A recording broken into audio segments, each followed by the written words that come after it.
Imagine you're driving up to your own property after a month-long business trip, exhausted from fighting HOA corruption across 12 different states, only to find police cars blocking your driveway and a middle-aged woman screaming at officers about a suspicious trespasser on her land. That trespasser? Me? That land? My 150-acre ranch that I've owned for 15 years. And that woman? Well, she was about to learn exactly who she was messing with. My name is David Richardson, and I'm the Federal HOA Compliance Director for the Department of Housing and Urban Development. In layman's terms, I'm the guy who makes sure HOA boards across America follow federal housing laws. When HOAs discriminate, embezzle, or abuse their power, I'm the one who shows up with a briefcase full of legal consequences. I've shut down corrupt boards, sent fraudulent HOA presidents to federal prison, and protected thousands of homeowners from illegal practices. But nothing, and I mean nothing, could have prepared me for what happened when I came home to Riverside County, California, last October. I'd been traveling for 4 weeks straight, investigating a massive HOA fraud ring that stretched from Arizona to Florida. 12 different communities, over $40 million in misappropriated funds, and enough corruption to make a politician blush. My team and I had just wrapped up the largest HOA investigation in federal history, resulting in 17 indictments and the dissolution of 3 entire HOA boards. I was exhausted, mentally drained, and desperately needed to get back to my ranch to decompress. My property sits on a quiet country road about 30 miles outside of Riverside. It's been in my family for 3 generations. My grandfather bought it back in 1952 when it was nothing but scrubland and dreams. Over the decades, we've built it into something special. A main house, guest quarters, horse stables, and enough open space for a man to think clearly. The nearest neighbor is half a mile away, and there's never been any kind of HOA nonsense out here. It's pure, unregulated American freedom, exactly the way it should be. But as I turned onto Oakwood Drive that Thursday evening, something was immediately wrong.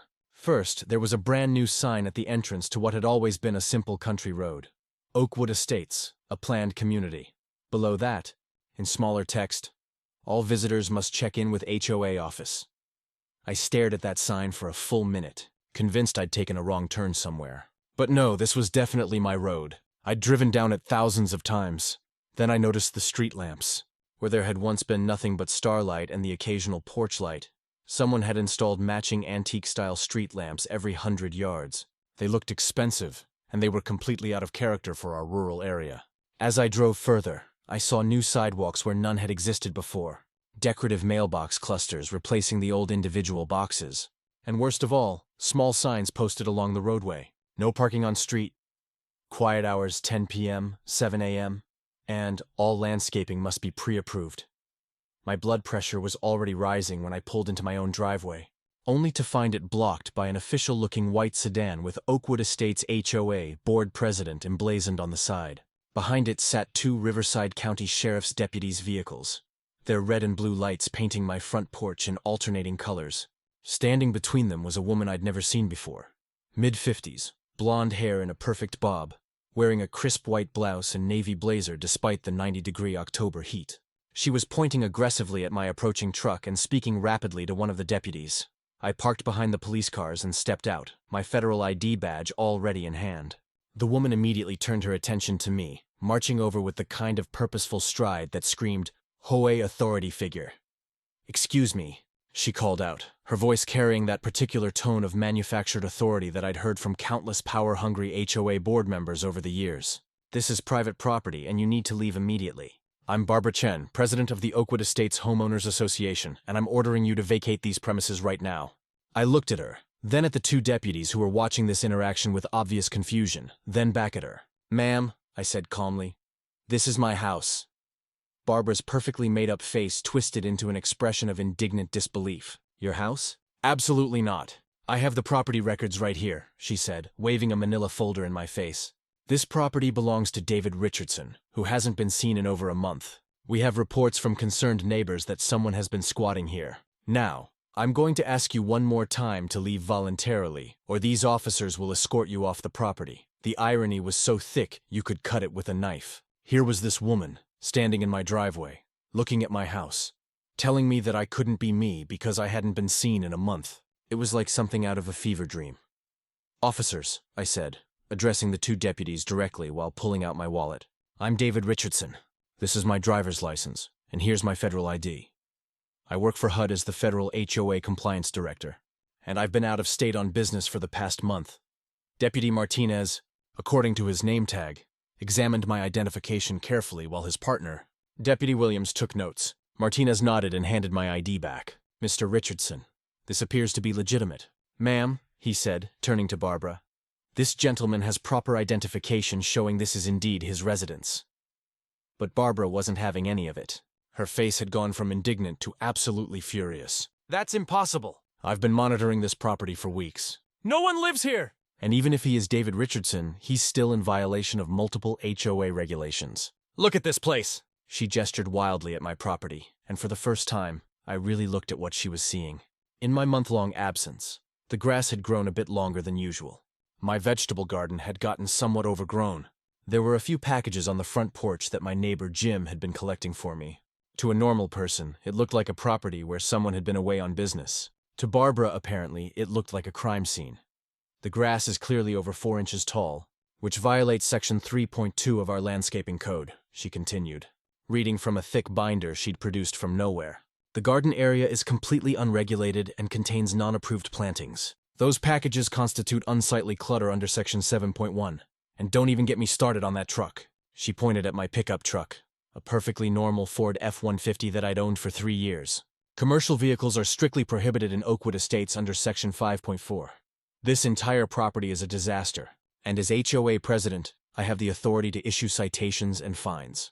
Now, I need to pause here and explain something important. In my 15 years of dealing with HOA corruption, I've seen every type of power-hungry board member you can imagine. There are the embezzlers who skim money from dues. There are the micromanagers who measure grass with rulers. There are the discriminators who target specific homeowners for harassment. But Barbara Chen was something special.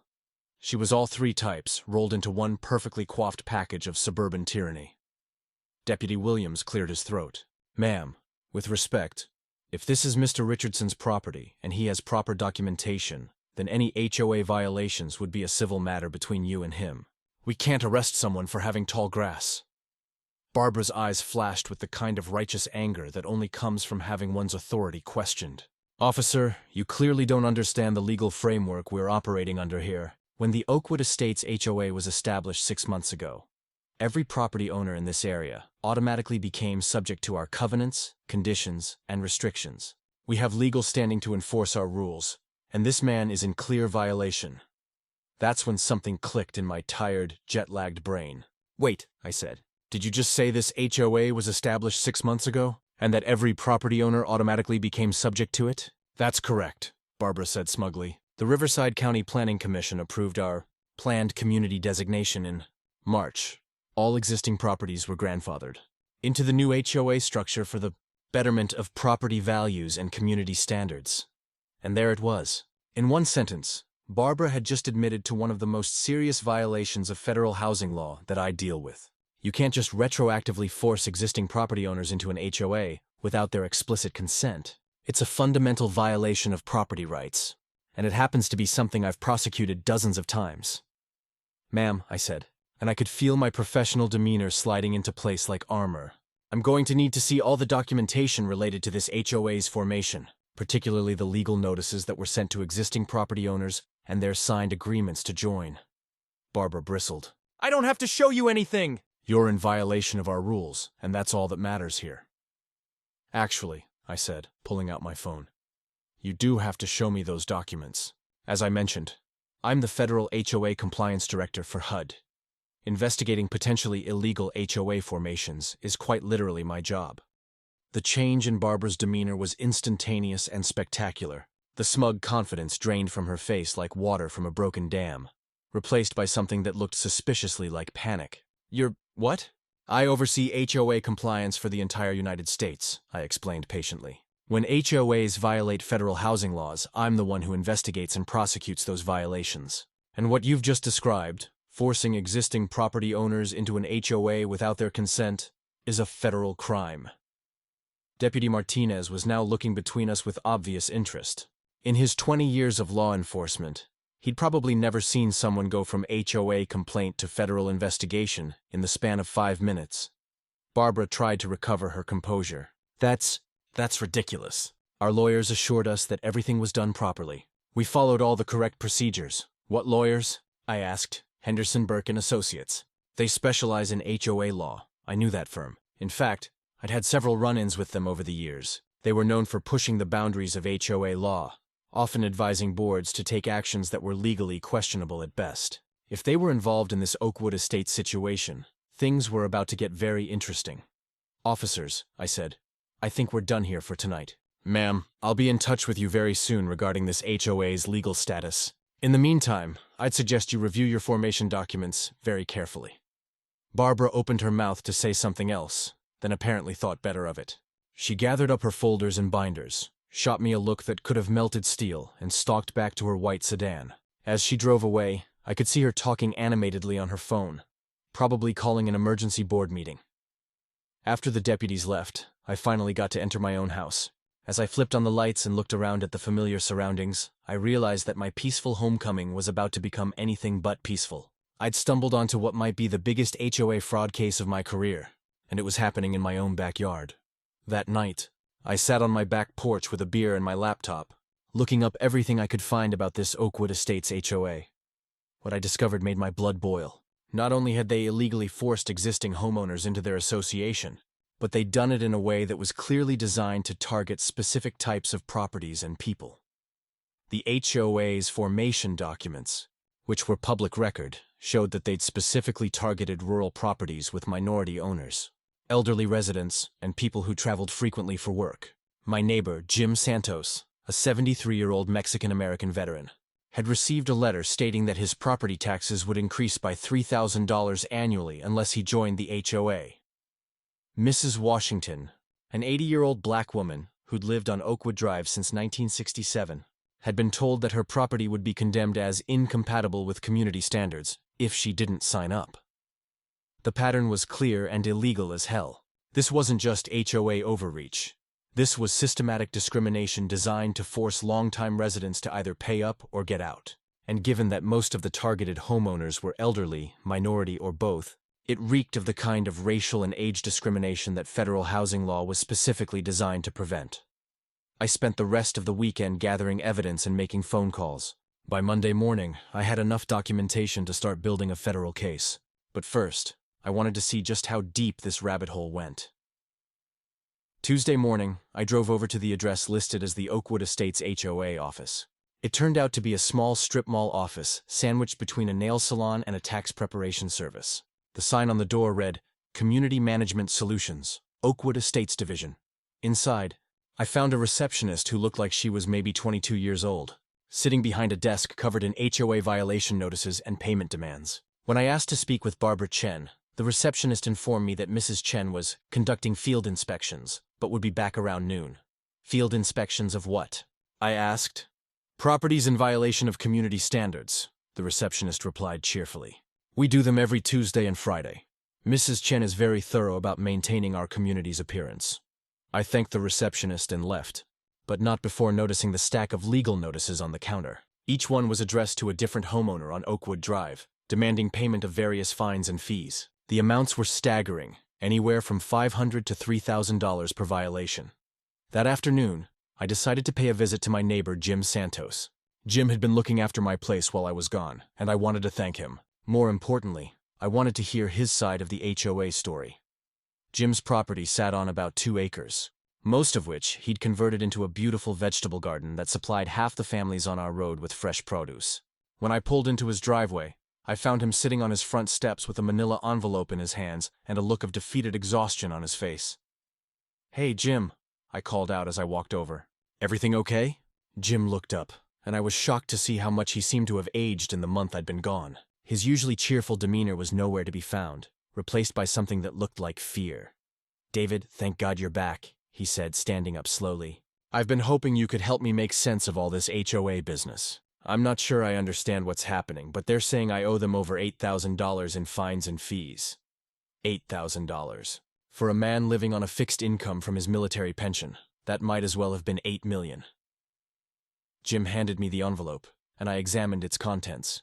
Inside were citation after citation, each one more ridiculous than the last. Apparently, Jim's vegetable garden violated the approved landscaping rules. His American flag, which he'd flown every day for the past 15 years, was the wrong size according to flag display regulations. His pickup truck was considered a commercial vehicle because it had a tool rack in the back. Even his front porch wind chimes were cited as unauthorized decorative elements.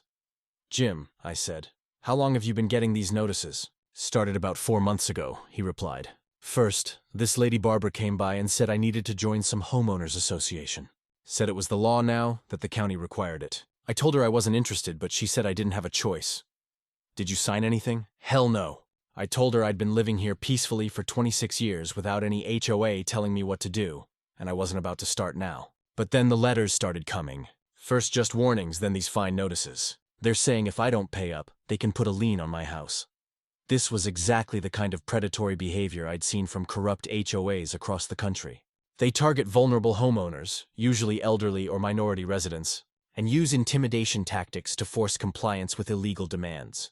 "Jim, I need you to know that everything they're doing to you is illegal. You can't be forced to join an HOA without your explicit consent, and they certainly can't fine you for violations of rules you never agreed to follow."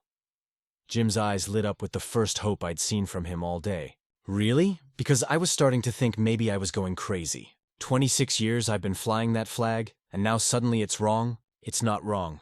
And we're going to fix this. Over the next hour, Jim told me about the other longtime residents who'd been targeted.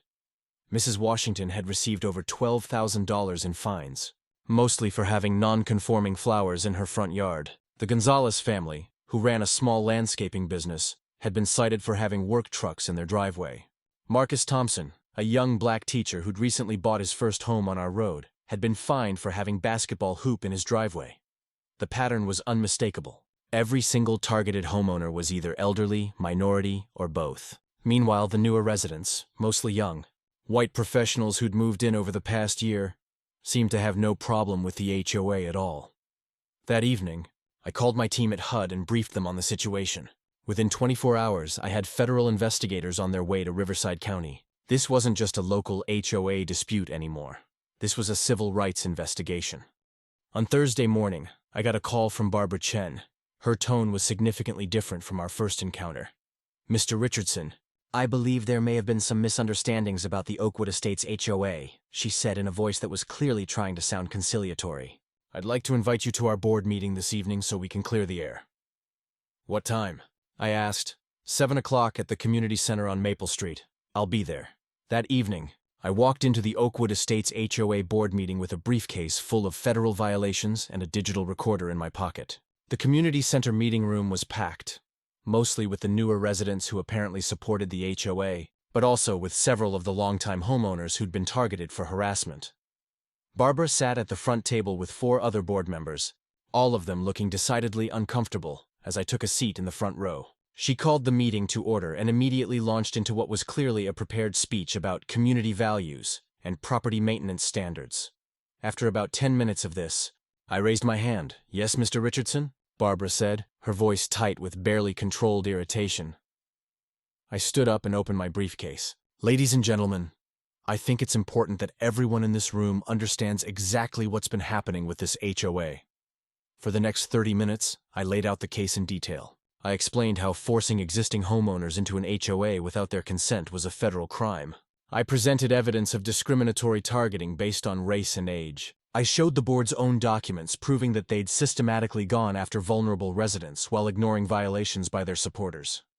The room was dead silent when I finished. Several of the newer residents were shifting uncomfortably in their chairs, clearly realizing that they'd been unwittingly participating in something illegal. Barbara tried to interrupt several times, but I kept talking. When I finally sat down, she attempted to regain control of the meeting. "Mr. Richardson, while your concerns are noted, this board operates under the advice of qualified legal counsel. Everything we've done has been approved by our attorneys. Henderson, Burke and Associates?" I asked. "That's correct. Interesting. Because yesterday afternoon, the FBI executed a search warrant at their offices as part of a federal investigation into HOA fraud. It seems they've been running this same illegal scheme in over 20 communities across Southern California." The color drained from Barbara's face. Several board members started whispering urgently to each other.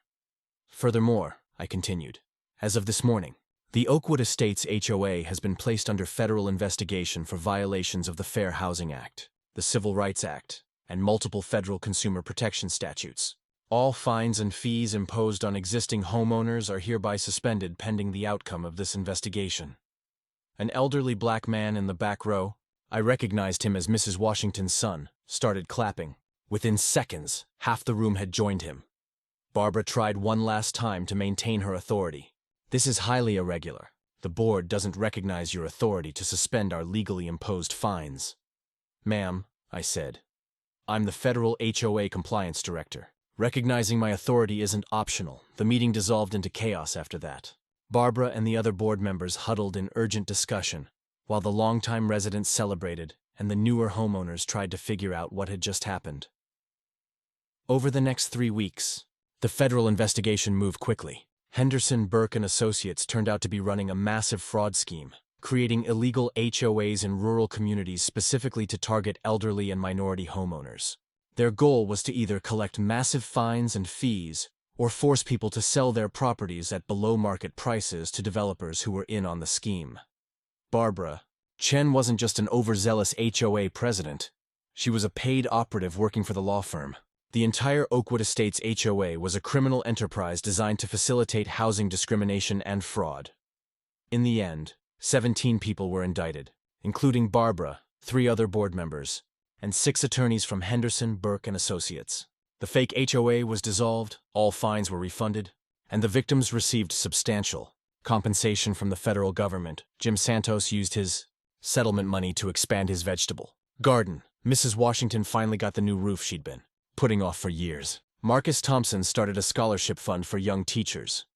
And me? I got something even more valuable than money. I got the satisfaction of knowing that sometimes, just sometimes, the good guys win. Barbara Chen was sentenced to 4 years in federal prison for housing discrimination, mail fraud, and conspiracy.